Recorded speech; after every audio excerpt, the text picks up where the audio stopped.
You're listening to the Options Insider Radio Network, the home of the Options Podcast. For more quality options programs, visit theoptionsinsider.com or search for Options Insider Radio Network in your podcast provider of choice. Listeners can also access all of our programming through our mobile app available in the iTunes and Google Play stores. Select programs are also available via live stream at mixlr.com/options-insider. That's mixlr.com/options-insider. Don't forget to follow along with your favorite programs and submit your own questions for the hosts at twitter.com/options, stocktwits.com/options, facebook.com/theoptionsinsider, or via questions at theoptionsinsider.com.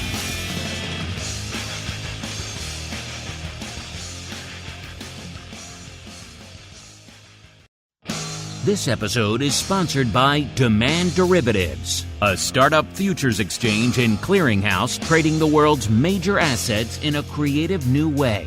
You already trade on an exchange. Here is your chance to own one. Before they approach large strategic partners for funding, the pioneering team at Demand Derivatives launched a crowdfunding portal so that regular traders have the chance to buy shares. Learn more and become a part of this revolutionary fintech project now at demandderivatives.com/crowdfunding.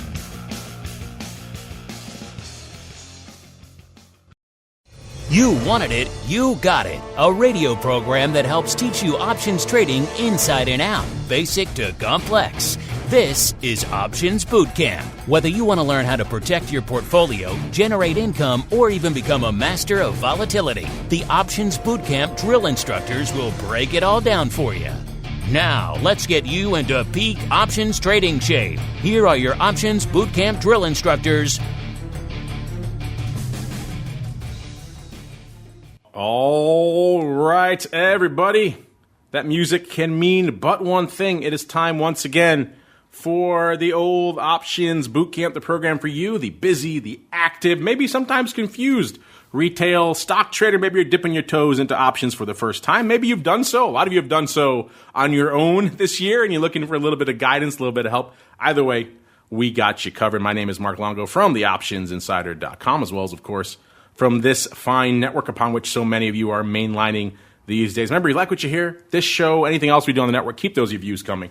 More important than ever. Think of it as a little Christmas gift for us here on the network. Helps new people continue to discover our shows. We've seen an influx of all sorts of interesting folks over the course of this year. We love to see it. We love to hear from you guys. So keep those reviews coming. Keep those questions coming too, because on an episode like today, it's really going to be a lot of fun getting into all those, because it is holiday mail call time, and joining me to help me answer your slew, your legion, your plethora of options questions, none other than Mr. P, a.k.a. the black-hatted one, a.k.a. Dan Passarelli from Market Taker Mentoring. Mr. P, welcome back to the program, sir. It's always good to be back, Mark. You sound like you're dripping with enthusiasm, so I can hear the holiday cheer. Have you had too much eggnog before the show, sir? Is that what it is? No, I skip all that eggnog. I just drink the brandy straight. Yeah, why mess around with the intermediary, right? Why you need a middleman? Go straight to the hard stuff. And we're going to go straight to your questions with a special holiday mail call palooza. Mail call. Time to look at questions submitted by our listeners.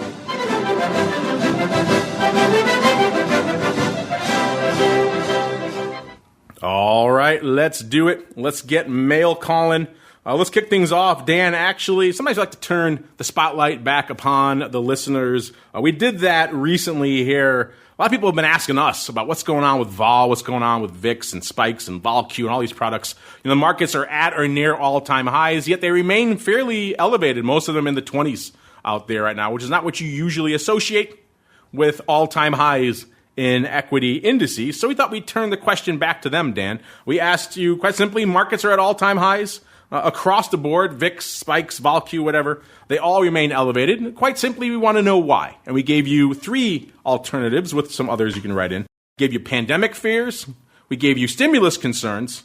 We gave you valuation/sell-off fears or other. And you guys wrote in with a bunch of things, the Georgia election, Brexit, a bunch of other interesting things that you thought were maybe propping things up out there. But Mr. P, I'm curious for you, if you have a vote on this in terms of what you think is keeping it elevated, have at it. And then B, more importantly, what do you think our audience voted for? Oh, man, it is so hard. I mean, like anybody who's spent a long time in trading, like, I've studied economics and I look at these things, but it is, it's tough to know why the market's moving certain ways. Like, is it fairly valued? Is it overvalued? Could it be undervalued? I just sense, the last episode that we recorded, we did talk a lot about how there's a lot of retail people out there, and most of them are just doing nothing but buying calls, which creates, some buoyancy in the market because market makers have to buy stock, the underlying stock, to hedge. So, but, maybe they're right, and maybe they're part of the price discovery process, You have the Fed supporting the markets. They just came out, the last Fed meeting and said that they're going to keep supporting the markets. So I don't know. We'll see. I mean, PE ratios before the pandemic were, many people were saying they were somewhat high. And now they're high too. But I know there's a little bit of a meandering answer, and I apologize for that. But I'm just trying to throw in all these disjointed thoughts. We're also seeing, we talked a couple episodes ago about the great rotation. We're seeing some companies are killing it and doing really, really great, like, not just their stock price, but their actual revenues as a result of the pandemic.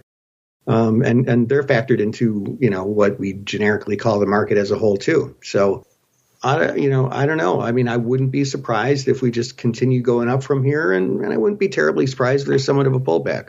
I think you should go participate in that Georgia runoff. So I think you have a political career ahead of you, given that answer, sir. That'd be a good one on the presidential debate stage, a non-answer answer. Let's see out here what our audience voted for. And they pretty much came in. It was pretty contentious for a while, but they ended up lumping it together at valuation and sell-off fears at about 43.5%. Stimulus concerns were there as well. We posted this right before the stimulus conversation really seemed to kick into high gear. So that was about 32.9%. Then pandemic fears, only 18.8%, maybe vaccines tamping that down a little bit. And then about 5% coming in with other. And I mentioned a bunch of the interesting others you guys threw at us, which were certainly fascinating. All right, let's get into the meat here. Dan, this comes from Prescient Trading. This kind of touched on what we touched on last episode. We were talking all about Tesla skew and options and everything. Prescient Trading wants to know, when all the options for Tesla are unwound, won't it tank? That's an interesting question. We were talking about how a lot of folks are flooding in to the calls out there in Tesla these days. The call wing was at about a 73 on the terms of the percentile for the year out there. So folks clearly liking themselves some calls. Of course, if you look at the net OI overall, it is still puts leading the dance from an OI perspective. So bear that in mind when everyone's talking about Tesla calls out there. But I guess this kind of depends what you mean by unwound here. Impression. Yeah, if all these 1 lots and 10 lots, everyone was coming in, gobbling up upside in Tesla, turn around and start dumping those calls, yeah, that would have an impact on the stock. I mean, remember Dan kind of broke it down before. You're selling those calls. Who are you selling them to? You're selling them to market makers. Market makers are buying all these calls now, and guess what? They're getting all these deltas. They don't want deltas. They don't want delta risk. So they're going to hedge that out. They're going to sell stock against that to hedge it out. So that's going to, if that continues, accelerate the move to the downside. So yeah, in your hypothetical scenario, if all people start hitting the bids on all their Tesla calls out there, then yeah, we probably will see the stock retrace. If by unwound you mean just kind of go through expiration and then maybe not put them back on again, yeah, then not so much. I don't think that's not going to really hit the stock at all. Dan, what are your thoughts here on this guy's scenario that if all these Tesla call buyers start hitting the bid, will it impact the stock? Well, I mean, it's not like they're all just going to get unwound and nobody's going to buy it. That's like saying, what if everybody dies? Well, some people are going to die this year. Some people are going to die 50 years from now, and other babies are going to be born. Like, it's not all going to happen at once, I guess that's a weird example, but this is a weird question, I think as people unwind, expiration comes or people sell their calls to take profits, there's somebody else there with their handouts by them, and not just market makers. Like this call demand is being driven by real demand, largely retail traders, I think. So yeah, I mean, the only way this plays out as the question is sort of tilted is if something happens in Tesla and all of a sudden all the bulls are bearish and the people selling calls are the least of the worries, because that's when all the institutions will be dumping the shares too. So yeah, I mean, that's my overall thought on it. Yeah, this is a bit of a aberrant scenario out there. Everyone's hitting the bid. It's probably not going to happen, and if it does, there's probably some other underlying factors that are driving that are probably going to weigh on the stock a little bit more. So yeah, prescient trading. I wouldn't be too concerned about this unwind coming. That's going to annihilate all of this. All right, next up. Oh, yeah, I recognize this name. A regular listener. I think he's listening live right now. My boy, Luigi. He says, hola. Well, hola, Luigi. Just wanted to thank you and Dan for putting this show on. I am coming up on 3 years straight. Wow. I started with this program. We hear that a lot. This is kind of the entry point to options and to the network for a lot of people here, Options Bootcamp. He goes on to write, this is all I listen to with my commute to work. Wow, you still have a commute. You're one of the few. My only regret is that I didn't sign up with Dan early on. May not have blown up my one account. My advice for new guys, mostly including the Robin Hooders, don't be too confident to ask for help. I own both of Dan's books and Brian's book. Thank you again, Mark, and all the hosts. This is Joe from the Joe and Linda Duo. And he puts a PS. This is not the only show I listen to. The Options Insider app is definitely the best way to catch it all. Well, thank you very much, my boy Luigi, a.k.a. Joe. We love hearing stories like that. You guys are literally the reason that we do this show and put on the whole network. So we're glad to hear that it's working out for you. And Dan, what do you have to say for him saying he wishes he signed up with you earlier? Yeah, I mean, hey, man, it is not too late to sign up with me or with anything else that you want to learn about. I mean, I'm 50 years old by now and been trading for a long time and just living life, and had Market Taker for 12 years. And right before the show, I was going through my bookkeeping statements just to, double check what my bookkeeper sends over. And I was like, I spent $2,000 on online classes, this month. Okay. And that's not uncommon. I mean, I'm not taking option trading classes. I've learned a lot about that. Still learning, but from the black and the blue now. Are you learning how to make spaghetti again? Is that what you're spending $2,000 on? No, but self-improvement is a super important thing. And we are a fortunate generation to have all these resources online where, if we want to learn about something, we don't have to go sign up for a college course and have an academic who never actually did it teach us, and go in person every 3 times a week. Like, there are people online who know way more than me about stuff that I want to know about. And, hey, man, if it's important to me, I pay them $1,000 or whatever, and they teach it to me. So whatever it is in life you're trying to learn, I am a huge fan of it. I put my money where my mouth is. And self-improvement is super important. So yeah, it's not too late. And I want to note too, like I said, I'm also still trying to get better at my craft with options. I mean, most of that is self-study, but keeping an open mind that the only thing I know is that I know nothing, like I'm always trying to learn and improve. I'm just telling you, I could teach you spaghetti for half that cost. What do you think? Sound like a deal? I will put my pasta sauce against yours any day of the week, Paisan. My sauce is not my specialty. I'll do a few other things out there. I make a pretty mean chili, which is pretty good. I'll put that up there again. I make a pretty good rib. I'm starting to get better at the old smoker as well, one of the skills I've added over the course of this lockdown. So I'll do that. Sauce, not so much, but we'll see. We'll see. We'll keep it going. Speaking of seeing, since he made such a nice comment, we'll let Luigi ask his actual question, too. He says, you guys talked about using options as a long play for the underlying. I believe this is our episode before last, Dan, where you were talking about going out and just straight up buying calls on some names and how that could be effective sometimes. Luigi asks, you mentioned using closer to the money options. My question, is it reasonable to use the straddle price for that expiration and go that distance out of the money, or is the extrinsic value going to affect it too much?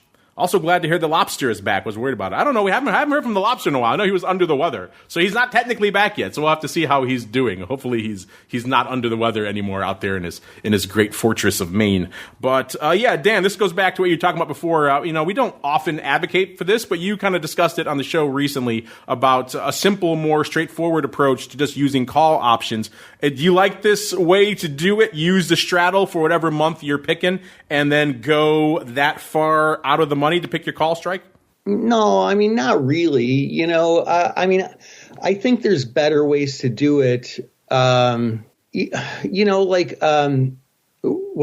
on the last episode, we were talking about Tesla, and one of the largely traded strikes was like the Jan 80 strike calls, like absurdly deep in the money, and they're well, actually, I think that's kind of crazy. Like you don't have to get that deep in the money, but like trading 100 delta calls sometimes is the best way to do it.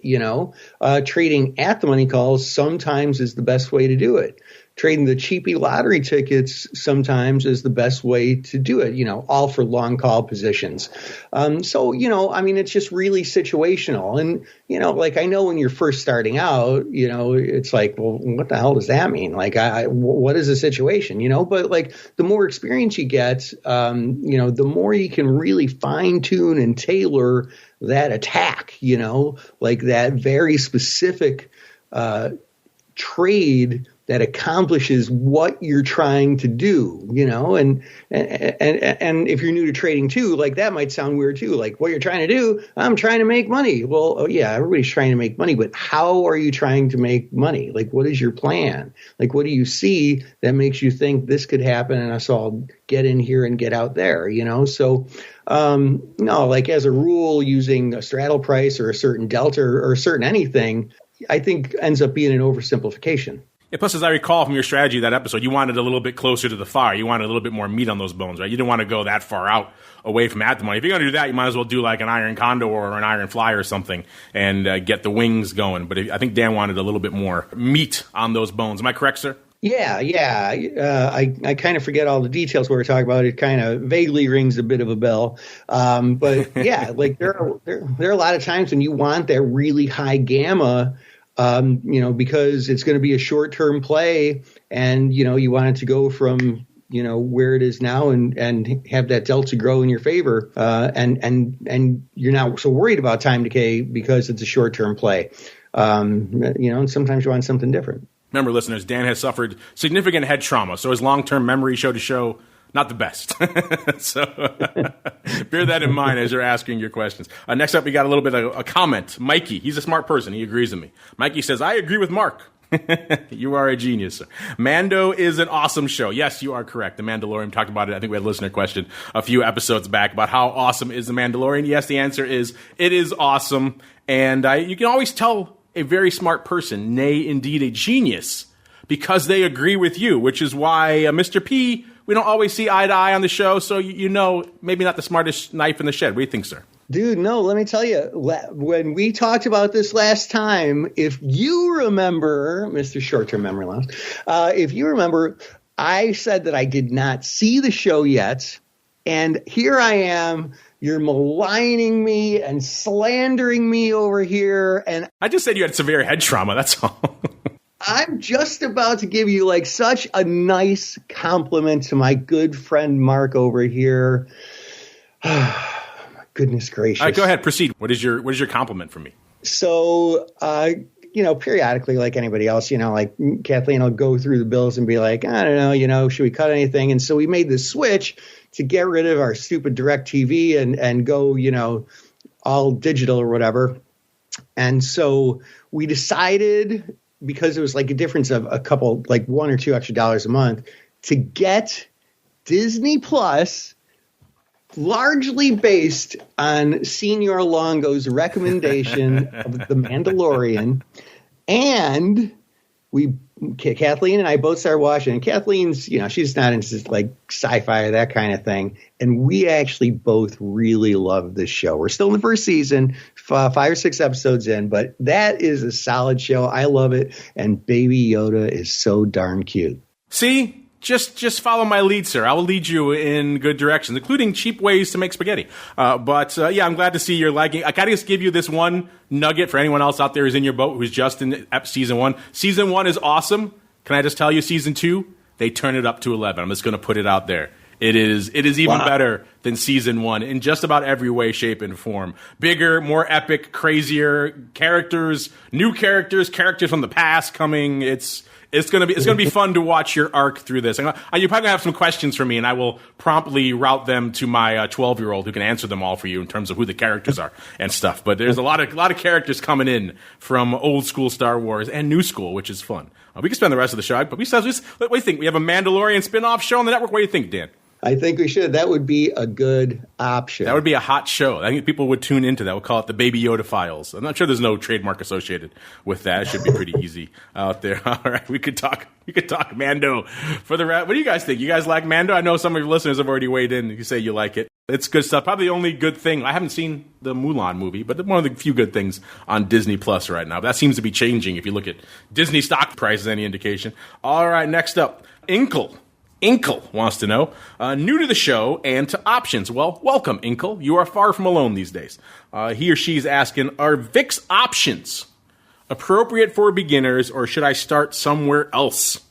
Keep on being awesome. Well, thank you, Inkle. You keep on being awesome as well. Everyone who listens to this show is awesome. We just won't tell Mr. P. He won't get in on the awesome party here. But yeah, are VIX options appropriate for beginners? A short answer, I'm just going to put it out there as no. I'm hard pressed to think of a scenario where I would recommend VIX options as the starter options trade to just about anyone. It's just not an appropriate choice for a variety of reasons. You're just coming to grips with things like delta, gamma, theta, vega, how they all work, what options are, how these things move, and now you're going to go out and trade a derivative of derivative? That's insane. Don't do that. And then on top of it, even derivative of aside, just about everyone who comes to VIX for the first time, they have a misperception of it. They've seen it quoted maybe on a website you like, maybe on like a CNBC or something else. People throwing out this number of VIX. VIX is at 23. I just mentioned earlier in the show, the VIX is in the 20s right now. What is that? That is the VIX Cash Index. It's an interesting indicator, but that's all it is. It is meaningless when it comes to what you're actually trading out there. And everyone who dives into VIX options for the first time think they're buying a call on that index, and you're not. You're buying it on the future. So now you have to go out and familiarize yourself with the VIX futures term structure, which is a, shall we say, strange beast right now. It looks pretty weird out there. It kind of gaps up to around 26 or so and then hovers there throughout the end of the summer and beyond. That comes off again. It looks like a big plateau if you look at it right now. What does that mean? It's open to many different interpretations. But if you're going to trade VIX options, you have to know that. And you also have to know which option, and we should say which future your option is queuing off of from a price perspective. So if you get that wrong, you're going to screw it up. So there's a lot of stumbling blocks, a lot of pitfalls to trading VIX options for the first time. So I would say no, do not make that your first options trade. Dan, anything to add there as your dose of Passarelli seasoning? Yeah, you know what? I will tell you, starting out with VIX options is a freaking terrible idea. Terrible idea. It's a terrible idea for most intermediate traders. And don't get me wrong, I am not saying VIX options are bad. They have their place, and a very important and useful place in the landscape of investing and option trading and everything. Like, they're great. But that's the biggest mistake a newbie trader can make. Like when somebody asks me, like if it's a newbie, I just say, no, stop, please don't do it. If it's an intermediate trader, I start out with the question, okay, what is the underlying for VIX options? And 95% of people get it wrong. And I just say, okay, no, you should not trade it. Once you know the answer, come back to me and we'll.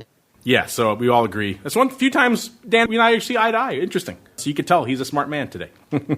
All right, let's keep rolling here. We got a bunch we'll go a little long here because it is a holiday themed. You guys have a bunch of questions to end the year. So why not treat you and do a few extra here? Let's go out to frequent question asker Baiju Thomas. I do believe he's the guy, Dan, that you maligned and said he was named after some Chinese liqueur. So we owe him a couple of questions, I think, after your unfair maligning. He says, hey, Mark. Well, hello, Baiju. I said, haven't heard you guys mention these IPOs yet of Airbnb and DoorDash. I'm wondering why. Your opinions would be great. Thanks.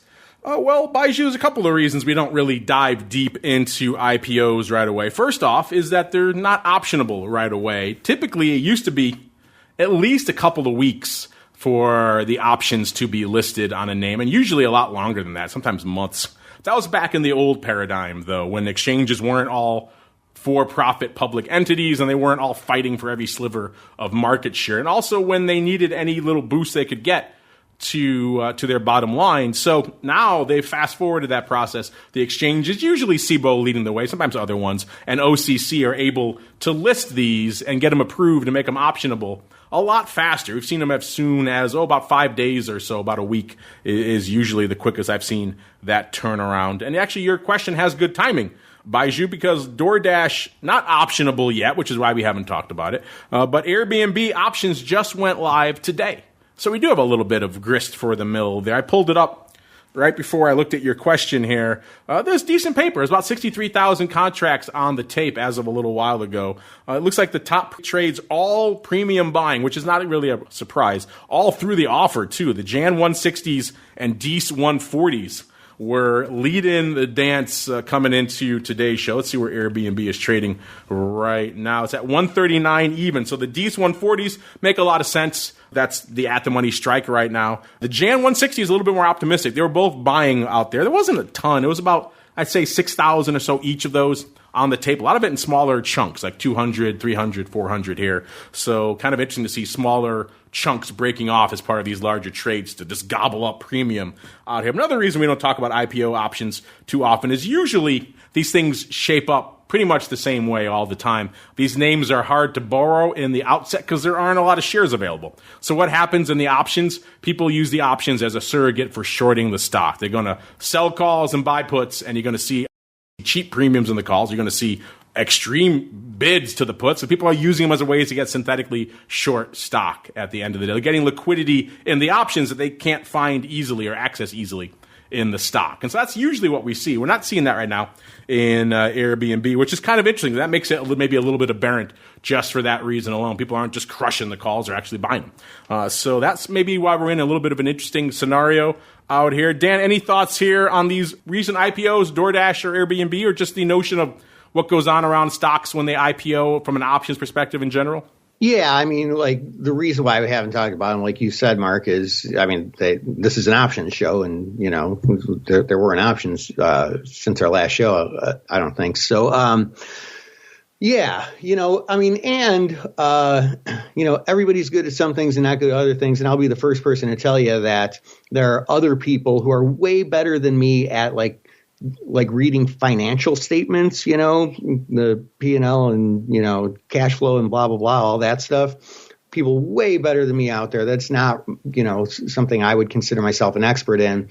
You know, my trading involves reading charts largely, you know, which is basically trading off a map of what all those people who are good at that stuff were doing, you know?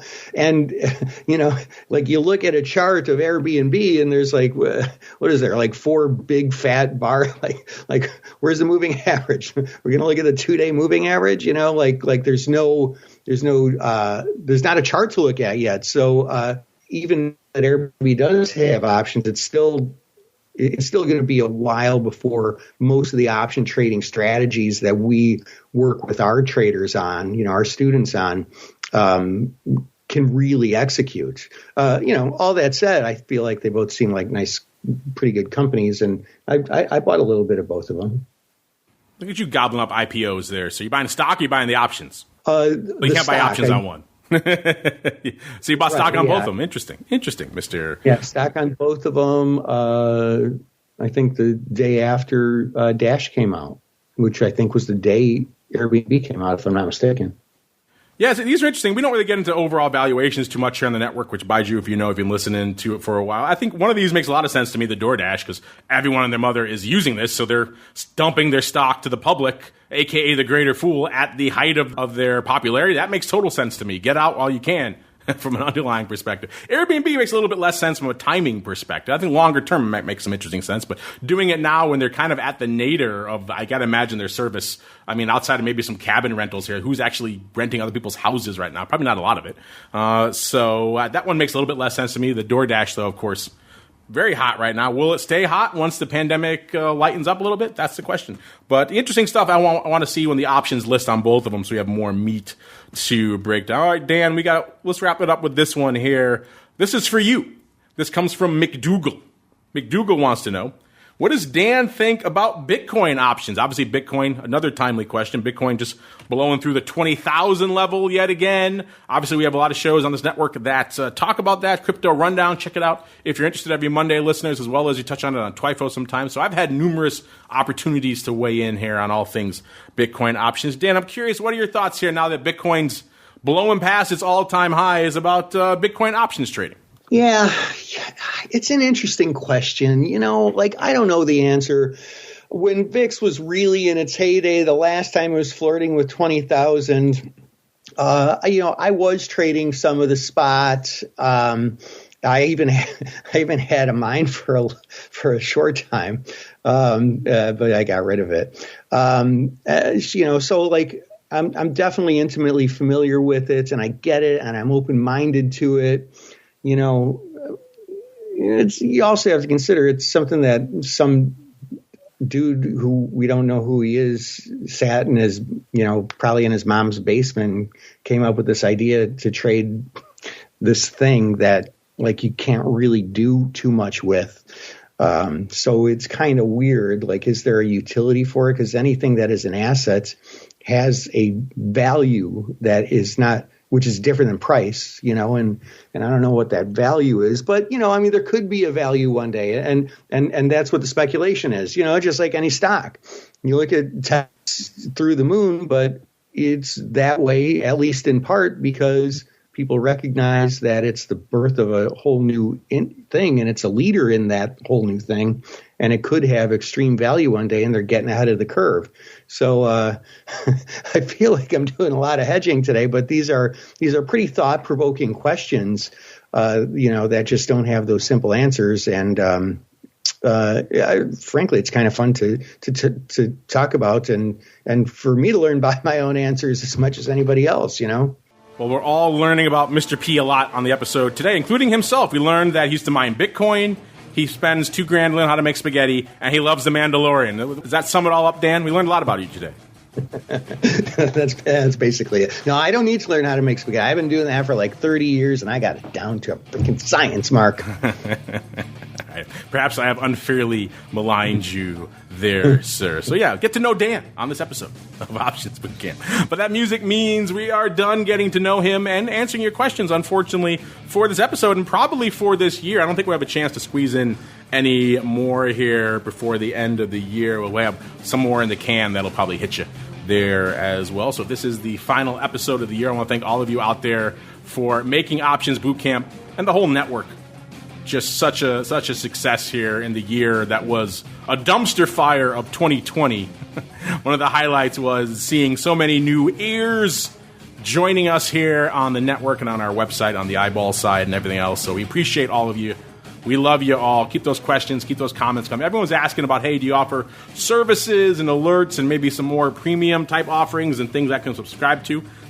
Stay tuned for that. We're mulling over some ideas that might make things interesting for you guys, on top of what we already do.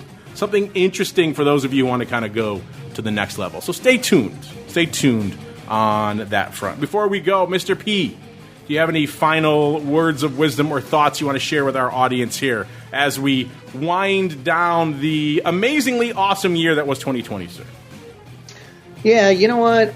I would just really, truly like to offer a statement of just that I hope everybody's been having really great holiday season. It was a weird freaking year, man, but it wasn't all bad, and there's good hope for this coming year, and you should enjoy your family. And man, I imagine I can speak for Mark on this one too. Like, we really love doing this, and just giving what we can to the community, and just thanks for being part of it. Well said, sir. Something you and I can see eye to eye on, as well as the fact that Mando is awesome. But thanks to all of you out there. Also, thanks to the folks at Demand Derivatives. Remember, they extended their campaign because so many of you guys were asking questions and wanted to know more, and we're actually investing in it. So check it out over there at demandderivatives.com/crowdfunding to learn more. And on behalf of our friends over there at Demand Derivatives and Mr. P, and indeed myself and everyone here behind the scenes at the Options Insider Radio Network, I want to thank all of you out there for downloading, streaming, subscribing, for everything that you've done this year, leaving reviews, asking questions, downloading our app, just for being you. Keep being you. We'll see you back here next year with a whole bunch more Options Bootcamp. This episode is sponsored by Demand Derivatives, a startup futures exchange and clearinghouse trading the world's major assets in a creative new way. You already trade on an exchange. Here is your chance to own one. Before they approach large strategic partners for funding, the pioneering team at Demand Derivatives launched a crowdfunding portal so that regular traders have the chance to buy shares. Learn more and become a part of this revolutionary fintech project now at demandderivatives.com/crowdfunding.